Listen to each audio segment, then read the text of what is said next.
This show is supported by Blue Land. You've probably heard that most of us are eating a credit card's worth of plastics every week, but you probably don't know that you're cleaning with microplastics every day. It's time to make the switch to Blue Land. Blue Land is on a mission to make it easy for everyone to make sustainable choices. From cleaning sprays and toilet bowl cleaner to dishwasher and laundry detergent tablets, Blue Land's formulas are 100% microplastic-free, made with certified clean ingredients, and free from chlorine, bleach, and harsh chemicals. All Blue Land cleaning products are safe to use around your family, your pets, your plants. Plus, Blue Land was named an EPA Safer Choice Partner of the Year, so they're good for the planet as well. Blue Land is trusted in over 1 million homes by people who love not having to choose between the safe option and what actually gets their home clean. Blue Land has a special offer for listeners. Right now, get 15% off your first order by going to blueland.com/prx. Make the switch to Blue Land now by going to blueland.com/prx for 15% off. That's blueland.com/prx to get 15% off. This show is supported by Odoo. When you buy business software from lots of vendors, the costs add up and it gets complicated and confusing. Odoo solves this. It's a single company that sells a suite of enterprise apps that handles everything from accounting to inventory to sales. Odoo is all connected on a single platform in a simple and affordable way. You can save money without missing out on the features you need. Check out Odoo at odoo.com. That's odoo.com. When I was a kid, we didn't have many things from Ethiopia because we had left during times of political crisis and couldn't take much with us. But one thing we did have was my parents' black and white wedding photos, which I pored over time and time again. My mother looked so beautiful in her white gown and her fancy updo, and I loved seeing her surrounded by extended family and community who loved her. So different from the nuclear family life we were living in the United States. In our closet, we also had my parents' wedding capes, long, black, regal garments embroidered with gold, which brides and grooms would traditionally wear over their suits and dresses, making them like kings and queens for the day.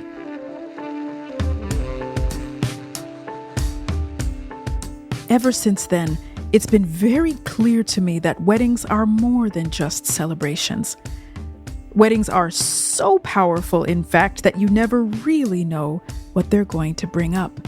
But they are guaranteed to stir something deep in the people who attend and the ones who simply look through the photo albums years later. Weddings are perfectly distilled gems, ready-made to bring us into relation with lineage, tradition, and how we make meaning of those golden threads in our own lives. In 2015, Laura Elkeslassy was preparing for her wedding. Like many brides, she was excited and worried about the party coming together. Little did she know, a wedding song, one that she had ached to have as part of her big day, would set her on a new path towards a life as a musician and a community leader.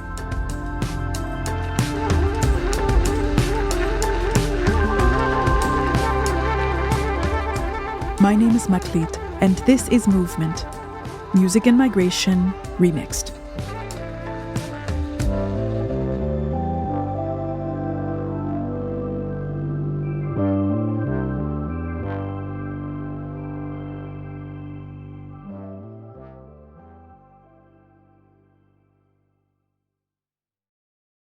They came in, they said, you will not believe what they are going to do to North Nashville. I remember white men coming and pounding a red and white stake where I live. All the houses, they were all torn down. They were all gone. A highway ripped through the heart of this historically black neighborhood, but the community's elders stood their ground. This is their story. I'm Andrea Tudhope. And I'm Simone Boyd. And we're the hosts of the podcast, We Are North Nashville. Listen wherever you get your podcasts. For friends and folks listening with children, this episode starts with a joyous wedding, but it also discusses violence and genocide. Please make your own judgments and take care while listening. Laura Elkeslassy grew up in Paris in a Moroccan Jewish family. When she moved to the U.S., she became the third generation of women to start over in a new country. Marrying her American-born husband felt like a new level of commitment to living in the United States. So it was really important that her wedding would honor her family's Jewish Moroccan roots. She wanted the 3-day party to include a henna, a traditional part of a Moroccan wedding.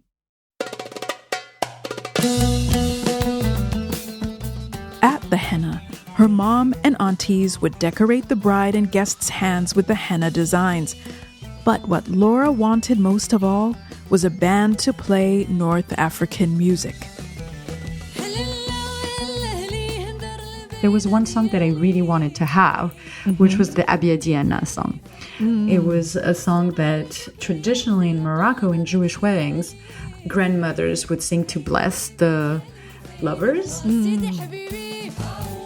My grandmother on my father's side had always sang that song at all of my cousins' wedding in France, but she had already passed. So there was no one left to sing that song.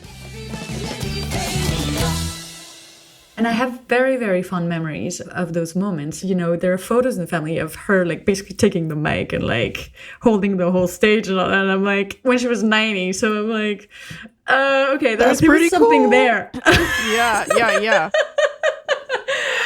So back to my wedding, I didn't find a band, but I ended up doing a playlist. I gave everything to the DJ and I was like, play the song at this moment. And then all the women of my family came out in traditional Moroccan gowns and we sang the song and we did the ritual of the henna. And it was like a very powerful moment because those rituals are ancestral rituals. And so they're connecting us to past, present, and future.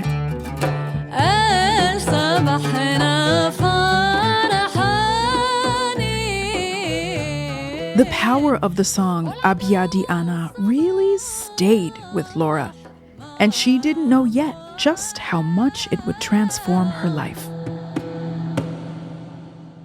I was really frustrated at my wedding that I didn't get the song. I mean, no, I was pretty euphoric at my wedding. But like after the fact, I was like, okay, I wish I had had that song.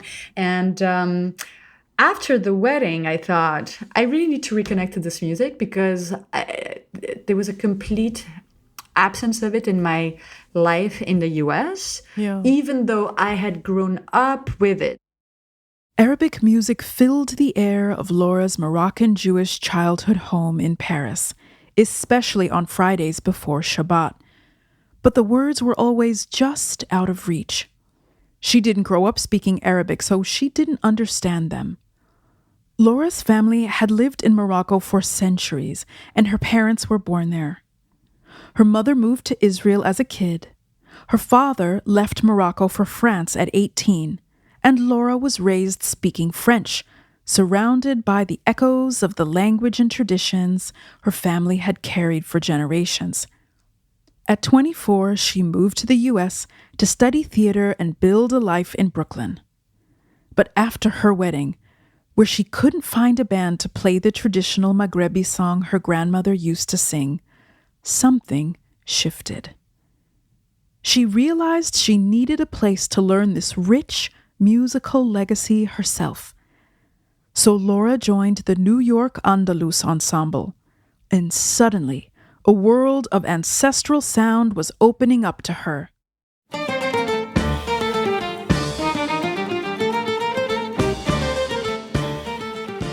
She was singing in Arabic and Hebrew alongside other Muslim and Jewish musicians. Singing these Arabic melodies felt like a homecoming. Eventually, she became the lead singer of the ensemble.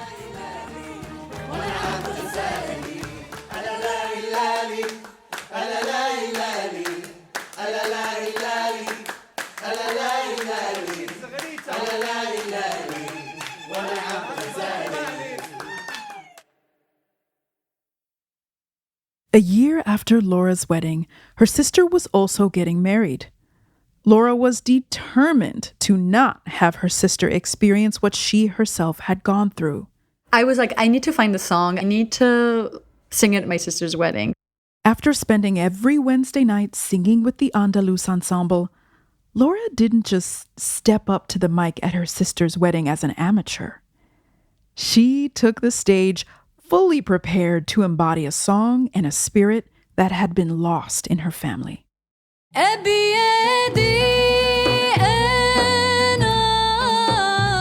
surprised them with the songs, and I saw all my aunts.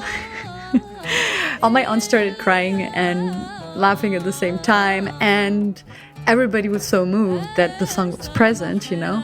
And also they came up to me and said, "Do you speak Arabic?" They couldn't believe that I was actually uttering the words in Arabic.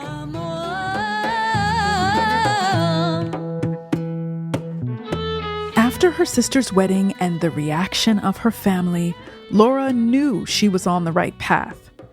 She continued working with the New York Andalus Ensemble and performed with them for 5 years. And then she began a big musical project of her own. It would become known as Ya Gurbati, Divas in Exile. In this project, Laura and her collaborator Ira Chonen Temple reinterpreted songs by Judeo-Arab divas from mid-century North Africa. How did you learn about the Judeo-Arab divas? Like the divas. The divas! The divas! I did a lot of research, and there was a lot to uncover because there was a lot that was buried. Through her research, Laura found women and queer people who were Jewish cabaret performers, pop stars, and folk musicians during the 20th century in Algeria, Morocco, and Tunisia. Her research was propelled by a specific opportunity and urgency of the time. It was also during COVID. It was in 2020. And so you had time on your hands. I had time, and I felt very isolated. And most of my family is abroad. And it was really hard for me to not have the possibility to travel. And this isolation sort of brought me back even deeper to the music in a way, which is interesting. You needed it. Because I needed it, yeah. It was a way to stay connected to my roots, I think. The divas Laura discovered in her research had parallels to her own family history, like Zora Elkeslassy, who sang Abiyadi Ana, that wedding song that Laura sang at her sister's wedding.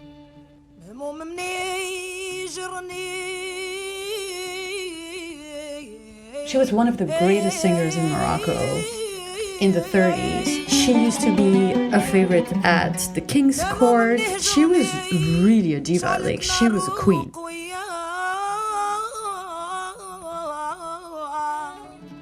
But in the 1960s, Zora immigrated to Israel, and everything changed for her.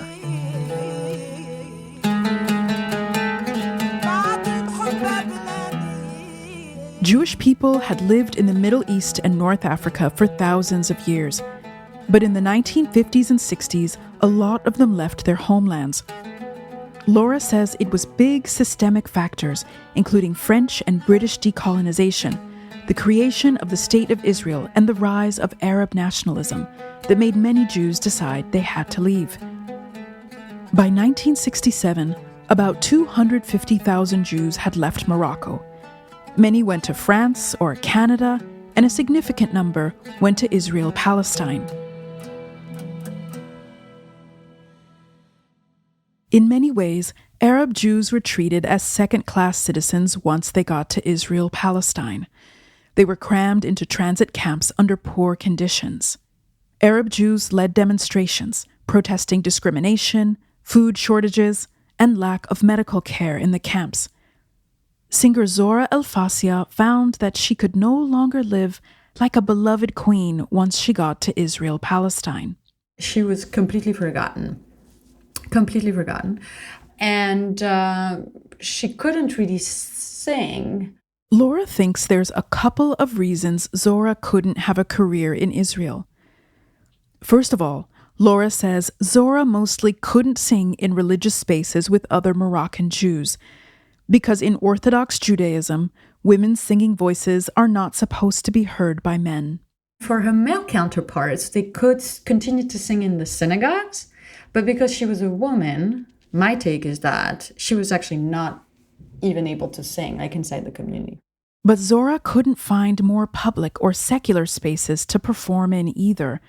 And Laura says this has to do with broader discrimination against Arab culture in Israel.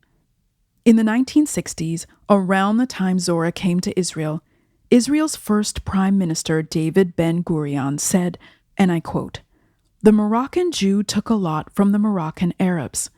The culture of Morocco I would not like to have here." Ben-Gurion also said explicitly that he didn't want Israelis to, quote-unquote, become Arabs, and he referred to North African Jews as primates and savages. And he wasn't the only leader who publicly shared such racist views. Laura says these beliefs in the superiority of European culture translated directly into which artists had careers in Israel at the time. On TV and on the radio waves, you could mostly hear Ashkenazi artists from Eastern Europe. These singers often transformed songs that had originally been sung in the Yiddish language into Hebrew songs, the language of the relatively new State of Israel. And Moroccan diva Zora Elkeslassy? She didn't sing in Yiddish or Hebrew. She sang repertoire in Arabic. There was something like very specific to her that I thought I could really feel in the body, which I called the shaming of the tongue, meaning that the language that, her tongue was born to speak was shamed by the state. Anything that was Arab in the early days of the state was discriminated against. She could not speak her language. She could not speak Arabic, and she could not sing in Arabic anymore. Laura's grandmother, like the diva Zora Elkeslassy, immigrated from Fez, Morocco to Israel in the 1960s, and she says her family experienced the same discrimination against Arab Jews. I remember my mom telling me stories of how in school they would tell the kids, speak Hebrew to your parents, don't let them speak Arabic. And that was not only the case in Israel, but it was also the case in France. And that's why I don't speak Arabic. This is why when I was a kid, it was really hard to communicate with my grandparents because we didn't speak the same language, which is such a violent rupture. When Laura was young, one of her grandmas would come to Paris from Morocco to visit. Laura couldn't understand her grandma's French because it had such a thick Arabic accent. So instead, she'd speak Arabic to Laura's dad or uncles who would translate into French for Laura. Otherwise, Laura says her grandma communicated via gestural expressions of love, like very tight hugs. So to learn how to sing in Arabic as an adult, Laura had to put in a lot of work. I spent hours and hours and hours to try to understand the lyrics of the song, to try to find translations, to check my pronunciations, etc., etc. So much time looking into the language itself when it was my grandparents' language. You know what I mean? As Laura studied this music, she unearthed the layered histories of her Arab Jewish identity, and she began to see how deeply consonant those histories were with the displacement of Palestinians. Not the same, but connected. And it was really sort of my way in to understand what happened in Palestine, which was a history of ethnic cleansing, of displacement, and of mass killing. Music became the container for these overwhelming truths. It was a way for Laura to hold grief and beauty all at once. In 2018, she met Natalie Haziza, who was leading egalitarian or mixed-gender Sephardi prayer services using the Arabic melodies of their ancestors. At that time, Natalie held the services in her own apartment in New York City. For the first time, Laura saw a woman leading full high holiday service, and it was in the Moroccan tradition that she had grown up with. Something clicked. שיר השירים אשר לשלמה ישכני. When I saw her do that, she really gave me permission to do that. And at the time, I was still sort of like in my early feminist stage, where I was like, oh, I can give myself permission to have power. Okay. So I stepped in and I joined her in singing, and she really welcomed me in it. I really felt like, the ground was opening up under my feet. It was like, oh my God, I can lead services and I'm a woman. Wow, that's huge. Yes. So it was really a groundbreaking moment. By 2019, Laura and Natalie were co-leading services together, reviving sacred rituals in radically inclusive ways. That same year, they worked with other community members to seed what would later become the egalitarian Sephardi Mizrahi Kehila of New York. With the support of dozens of community organizers from the grassroots organizations Jews for Racial and Economic Justice and Jewish Voice for Peace, their community grew quickly. It was full of people seeking to honor their heritage while aligning with feminist, queer, and anti-Zionist values. By 2024, over 300 people were attending their high holiday services.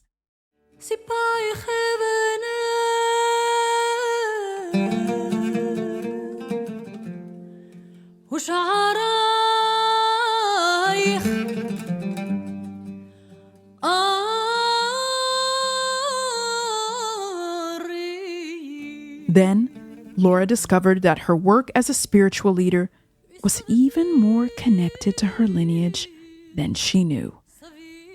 That discovery was also revealed through song.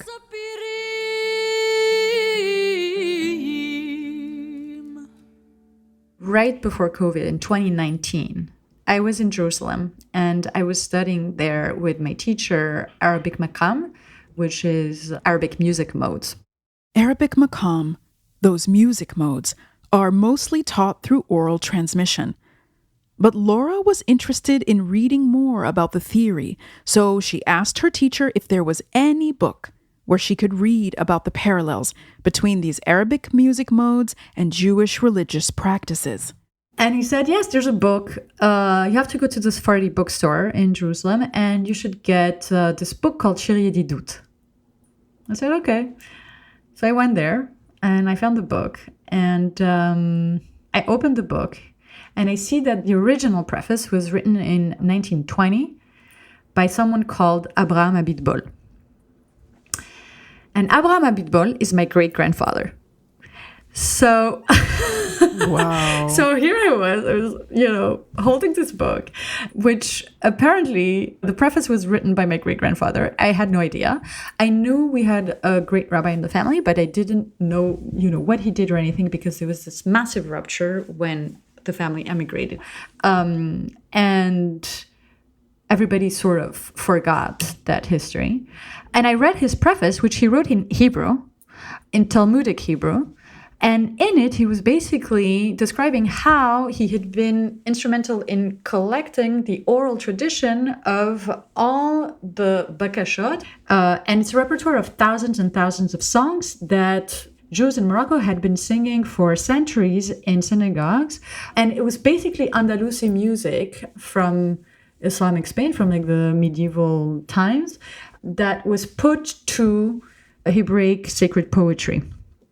And across Morocco, through the different cities, there were rabbis who were holding that, heritage. Wow. And they decided to compile it. And my great-grandfather was one of the main compilers of that book. So Laura jumps on the phone with her co-leader, Natalie. I said, you will never believe what just happened. I discovered that my great-grandfather compiled the Book of Bakashot. And she said, my ancestor compiled the Book of Bakashot. And I said to her, who who's your ancestor? Are we cousins? What is this? And she said it's David Kayam. And then I opened the book again, and then I saw the photo of David Kayam next to Abraham Abitbol. So basically, our ancestors had been working together 100 years ago on compiling the Bakashot, and we were now in New York, and we didn't know that both our ancestors had been working together on this like 100 years before. I'm getting the chills. Like, I've had the chills for a whole minute and a half.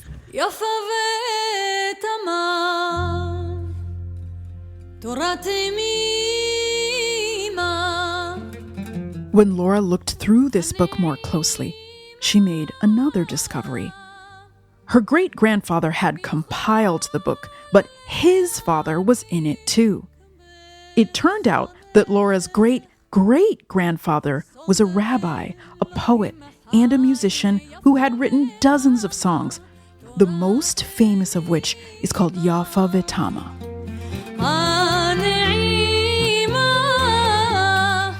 So I had heard Yafa V'Tama in religious circles, but I had no idea that it was my ancestor who had wrote it.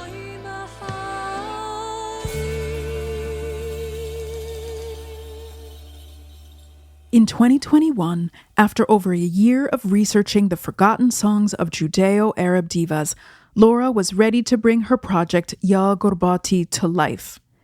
She held her first public concert on her Brooklyn block and made a bold personal choice. She performed for the first time under her full name, Elkeslassy, reclaiming a name her father had shortened in order to pass when he had moved to France. She sang Abiyadi Anna, the wedding song Zora Alfasia sang, Laura's grandmother sang, and Laura sang at her sister's wedding. The song that had brought her into this specific spotlight.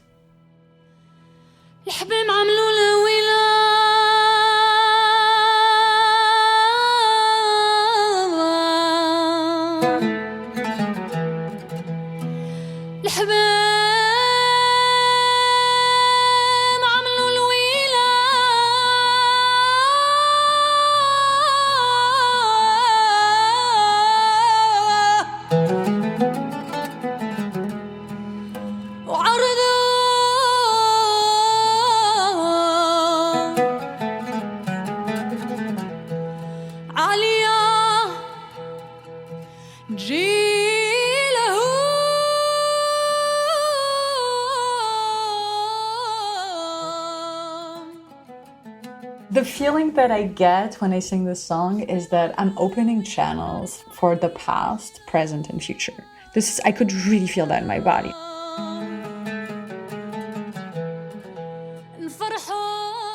And I usually start with a greeting in Arabic, and it says, I'm so happy to see you, all that are here, and also those who are far away from us. I welcome you to the show tonight.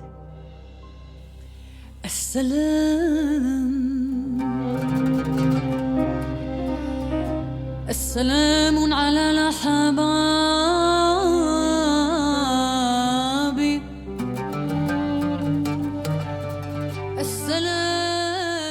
We talked about the shaming of the tongue, and I think that one of the things that the project does is that it allows folks to feel the language back in their tongue, you know? And that, to me, is very transformative.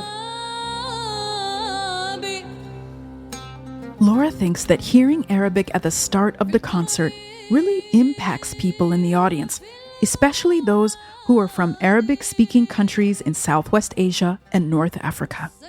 We had one of our neighbor who I had never met and who came to the show and who said, I'm Palestinian and I've never felt so welcome on my street.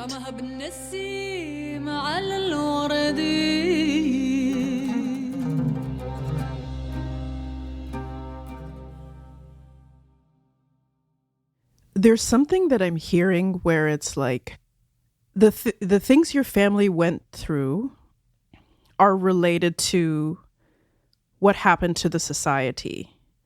And then coming to the United States, you're in this place where you're looking for that thread of connection, you realize you have to provide it for yourself. But then through that, you end up providing it for all these other people. It just reminds me of like the wellspring where everyone can drink. You know?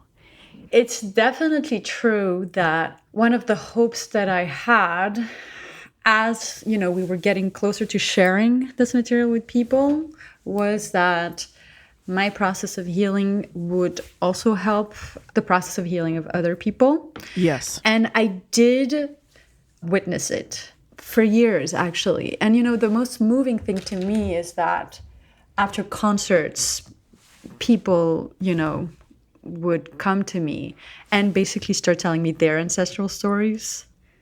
I did a concert in the UK, and there was a woman who was of Egyptian descent, Jewish of Egyptian descent, who came to me after the concert, and she sat down with me, and her grandson was there.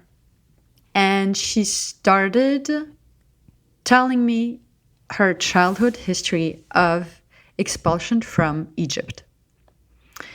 She talked about how the police came to their house when she was 6 and they put a knife on the table and they said, you have to leave tomorrow or, this is what will happen to you.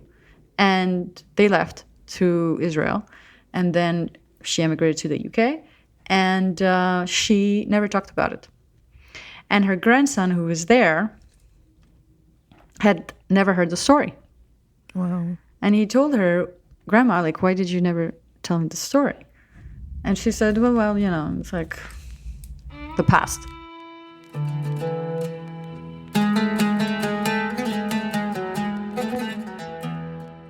But I know that night that the music resonated so deeply in her body that she was finally able to share that story for the first time with her grandchild. And that to me is like the beginning of the work, Right. Because this is what's preventing us from, coming out of the cycle of war is the traumas. And the work that I'm doing, in a way, addresses that, but also provides an alternative to the narrative of the exchange of population. Because basically, what right-wing governments have done in Israel for the last 40 years is that they have instrumentalized that pain. They have instrumentalized that story to say, oh, well, you know what? The Nakba actually happened. We exiled Palestinians, but Jews from Arab lands were also exiled. And so now we exchange the population, and that's that. So that gives us the right to annex the West Bank and to annex Gaza. And that politics of exile is horrifying to me. It's horrifying.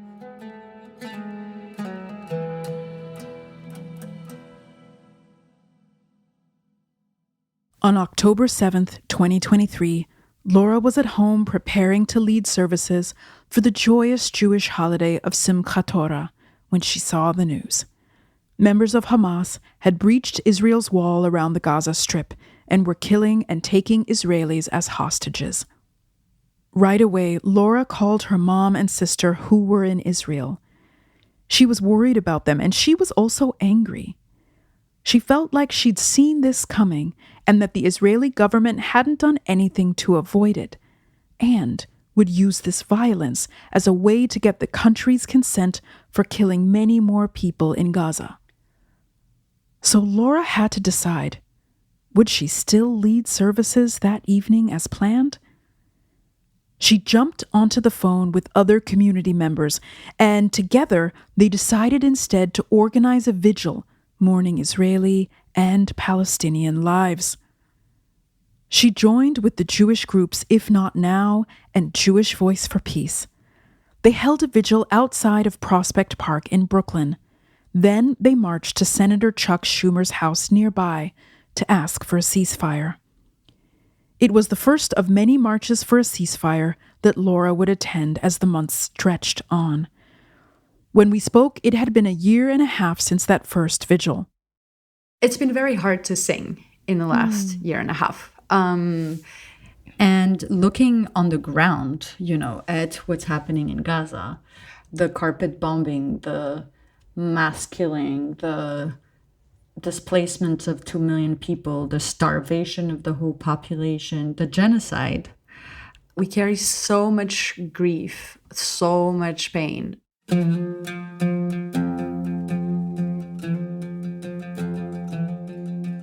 And so it's been really heartbreaking to even utter the words of those songs, utter the words in Arabic and in Hebrew of those songs. In May 2025, a few days before we spoke, Laura was invited to use her music in service to 2,000 anti-Zionist Jews and allies at the national member meeting of the organization Jewish Voice for Peace, held in Baltimore. The weekend-long gathering included talks by activists Angela Davis and Linda Sarsour, as well as Congresswomen Rashida Tlaib and Cori Bush, among others. Laura says hearing from these leaders felt electrifying and unifying. She says the energy of the weekend kept building and culminated with a Saturday night concert. First, singer Jamila Woods performed. Laura and her band were listening backstage and could hear the excitement in the audience. Then there was a fundraiser. Laura says they raised about $100,000 for Gaza. And then the evening's MCs introduced Laura's ensemble. And so I stepped on stage, and from that first moment, I knew that the whole audience was with us. And I sang the first song, Rimum Arametni, which we have sung for years now at concerts, at protests, which is an Andalusi song that's derived from this very old repertoire. And it's a repertoire that used to be shared between Jews and Muslims.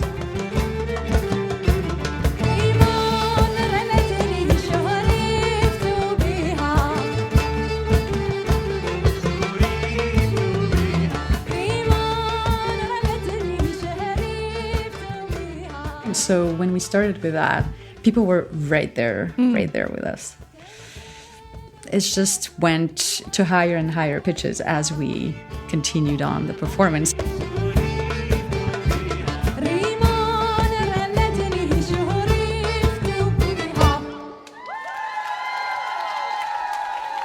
That was one of the most incredible performances that I've given.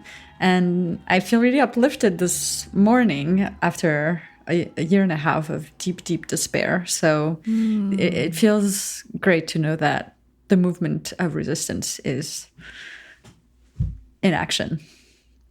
And I had conversations with organizers about this, and it really felt like to build movement and to build the inspiration and the hope that's needed in order to continue resistance, in order to continue to take action, we also needed to harness the joy of being together, the joy of all being in the same room and all being directed towards the liberation of Palestine. What we're always trying to do with this project is sort of manifest a potential reality that's a post-Zionist reality. And I know it's very hard to imagine in this moment, but I really see this project as a manifestation of what I call politics of return, meaning that I believe that the Palestinian people have a right to return to their land. And I am, committed to fighting for that day to come.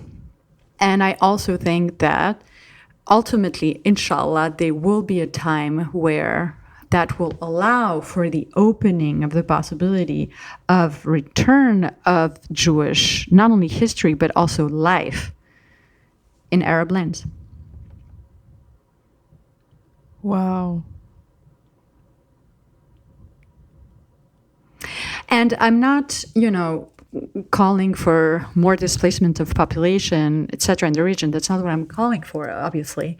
What I'm calling for is for a framework that transcends ethno-nationalist politics that transcends borders so that we can actually reintegrate our worlds. That's what we're longing for, is the reintegration of our worlds. And in order to do that, we have to sing. Inshallah.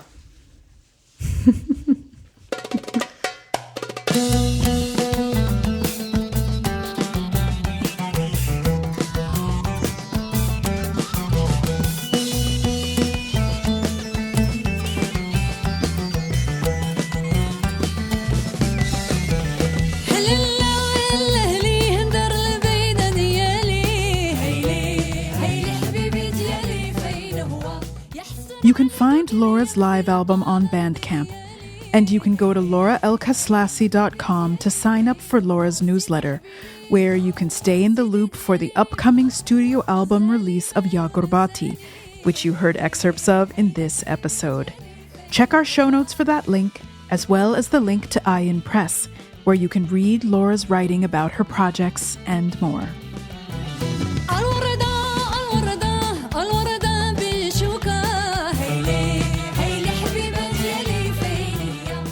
This episode of Movement was produced by Emma Alabaster and myself, Maklit Hadero. Our senior editor is Megan Tan. Our sound designer and co-founder is Ian Koss. Our co-creator and podcast godmother is Julie Kane. Our broadcast partner is The World. We are distributed by PRX.